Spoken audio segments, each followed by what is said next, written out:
ಕನಕಗಿರಿ ಐತಿಹಾಸಿಕ ಪ್ರಸಿದ್ಧ ಕನಕಾಚಲಪತಿ ಲಕ್ಷ್ಮೀ ನರಸಿಂಹಸ್ವಾಮಿ ಮಹಾರಥೋತ್ಸವವು ಲಕ್ಷಾಂತರ ಭಕ್ತರ ಸಮ್ಮುಖದಲ್ಲಿ ವಿಜೃಂಭಣೆಯಿಂದ ಜರುಗಿತು. ರಥೋತ್ಸವದ ಪ್ರಯುಕ್ತ ಬೆಳಿಗ್ಗೆ ದೇವಸ್ಥಾನದಲ್ಲಿ ಪಂಚಾಮೃತ ಅಭಿಷೇಕ, ತುಳಸಿ ಅರ್ಚನೆ, ರಥದ ಮುಂಭಾಗದಲ್ಲಿ ರಥಾಂಗ ಹೋಮ, ಹವನ, ಪೂರ್ಣಾಹುತಿ, ಅನ್ನಬಲಿ ಸೇರಿದಂತೆ ವಿವಿಧ ಧಾರ್ಮಿಕ ಕಾರ್ಯಕ್ರಮಗಳು ಶ್ರದ್ಧಾ ಭಕ್ತಿಯಿಂದ ನೆರವೇರಿದವು. ರಥವನ್ನ ಹಸಿರು ತಳಿರು ತೋರಣಗಳ, ಗೊಂಬೆ, ಹೂವು, ಬಟ್ಟೆ ಮತ್ತು ವಿವಿಧ ಬಣ್ಣದ ಅಲಂಕಾರಿಕ ವಸ್ತುಗಳಿಂದ ಸಿಂಗರಿಸಲಾಗಿತ್ತು. ರಾಜಬೀದಿಯಲ್ಲಿ ರಥೋತ್ಸವ ಆರಂಭವಾದ ಕೂಡಲೇ ಭಕ್ತರು ಬಾಳೆಹಣ್ಣು, ಉತ್ತತ್ತಿ ಎಸೆದು ಭಕ್ತಿ ಸಮರ್ಪಿಸಿದ್ದಾರೆ.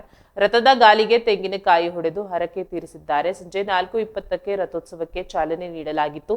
ಆದರೆ ಕೆಲವು ತಾಂತ್ರಿಕ ಕಾರಣಗಳಿಂದಾಗಿ ರಥವನ್ನ ಎಳೆಯಲು ಕೊಂಚ ವಿಳಂಬವಾಯಿತು. ನಂತರ ಅದನ್ನ ಸರಿಪಡಿಸಿ ಮುಂದೆ ಸಾಗಿಸಲಾಯಿತು. ರಥವು ಹನುಮಪ್ಪನ ದೇವಸ್ಥಾನದ ಮಾರ್ಗವಾಗಿ ಸಂಚರಿಸಿ ರಾತ್ರಿ 1:20ಕ್ಕೆ ತನ್ನ ಮೂಲ ಸ್ಥಾನಕ್ಕೆ ಆಗಮಿಸಿತ್ತು. ಈ ವೇಳೆ ನೆರೆದಿದ್ದ ಲಕ್ಷಾಂತರ ಭಕ್ತರು ಜಯಘೋಷಣೆಗಳನ್ನ ಮೊಳಗಿಸಿ ಸಂಭ್ರಮಿಸಿದ್ದಾರೆ.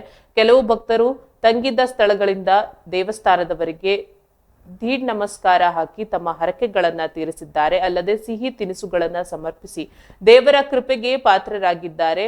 ಬಾಜಾ ತಾಶಾ ವಾದ್ಯಗಳೊಂದಿಗೆ ಭಕ್ತರ ಹರ್ಷೋದ್ಗಾರ ಮುಗಿಲು ಮುಟ್ಟಿತ್ತು. ರಥೋತ್ಸವವನ್ನ ವೀಕ್ಷಿಸಲು ಜಿಲ್ಲೆ, ರಾಜ್ಯ, ಆಂಧ್ರಪ್ರದೇಶ, ತೆಲಂಗಾಣ ಮತ್ತು ತಮಿಳುನಾಡಿನಿಂದಲೂ ಲಕ್ಷಾಂತರ ಭಕ್ತರು ಆಗಮಿಸಿದ್ದರು. ಕಾರ್ಯಕ್ರಮದಲ್ಲಿ ದೇವಸ್ಥಾನದ ಆಡಳಿತಾಧಿಕಾರಿಗಳು, ತಹಶೀಲ್ದಾರ್ ವಿಶ್ವನಾಥ್ ಮೋರಡಿ, ರಮೇಶ್ ಜಾರಕಿಹೊಳಿ ಪುತ್ರ ಅಮರನಾಥ್ ಜಾರಕಿಹೊಳಿ, ದೇವಸ್ಥಾನದ ಸಮಿತಿ ಸದಸ್ಯರು, ಪಟ್ಟಣ ಪಂಚಾಯಿತಿ ಮತ್ತು ತಾಲೂಕು ಪಂಚಾಯಿತಿ ಸಿಬ್ಬಂದಿ, ಪೊಲೀಸ್ ಇಲಾಖೆ ಸಿಬ್ಬಂದಿ, ಪೌರ ಕಾರ್ಮಿಕರು, ಗ್ರಾಮಸ್ಥರು, ಹಿರಿಯರು ಹಾಗೂ ಅಪಾರ ಸಂಖ್ಯೆಯ ಭಕ್ತಾದಿಗಳು ಭಾಗವಹಿಸಿದ್ದರು.